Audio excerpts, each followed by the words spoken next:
Sabi ko nga sa sarili ko na muna, parang nagsisisi talaga ako kasi madaming nawala sa akin ng projects ko, gano'n.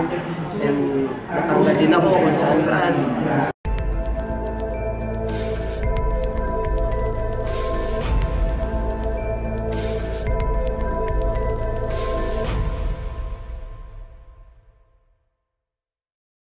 Pwede magkwento mo sa akin paano nabuo yung project na to with Bell? Nabuo po itong project na to. Actually, kami ni Direk Errol, matagal na talaga kami magpo-work. So, meron na kami mga past movies na nagawa. So, sabi niya, gagawa siya ng movie na ako sa dancer na may pangarap na maging sikat na dancer sa Manila. Okay. So, yun, sakto. Yun yung time na talagang active pa ako sa sayaw. So, sabi ni Direk, sakto. When was this shot?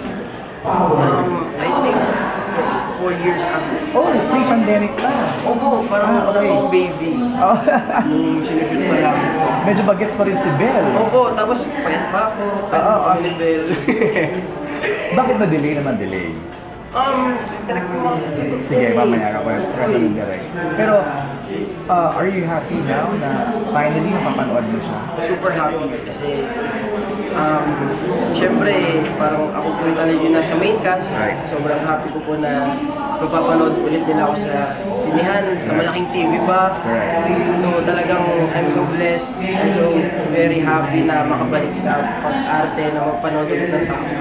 Actually, yung next question ko meron ka bang balak to go back and acting like Alicia? Or ini-enjoy mo magiging tatay? Ano po, ngayon, kasi nung mga parang may mga guesting na din ako sa ibang network, nag-guest na rin ako. Okay naman po yung kinalabasan, so parang sabi ko din sa sarili ko na siguro, parang pwede na ulit ako sumabak sa actingan. Ready na ulit ako. Kasi ngayon, ready ka na. Ready na. Kasi ilang years na bakante? Parang 5 years. 5 years? How old is your kid now? 5. Oh my God. How are you enjoying being a father?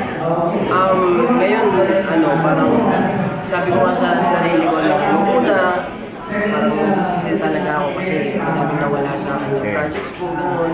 And natanggal din ako kung saan-saan. Pero nung nagka-baby nga ako, siguro sabi ni God na dinala niya sa akin itong blessing na to kasi alam niyang panghahawakan nito hanggang sa dulo. Siguro binigay sa akin ito ni God na pagsubok na to kasi alam niya malalampasan ko. Kaya ngayon po, happy ako kasi yung baby ko, parang gusto niya na mag-artista. Talaga? Papayag ka ba? Papayag po ako. Siyempre, hindi mo pwede hindi ka mag-artista. At first, sobrang nangihinayang po ako nung natanggal ako. Kasi,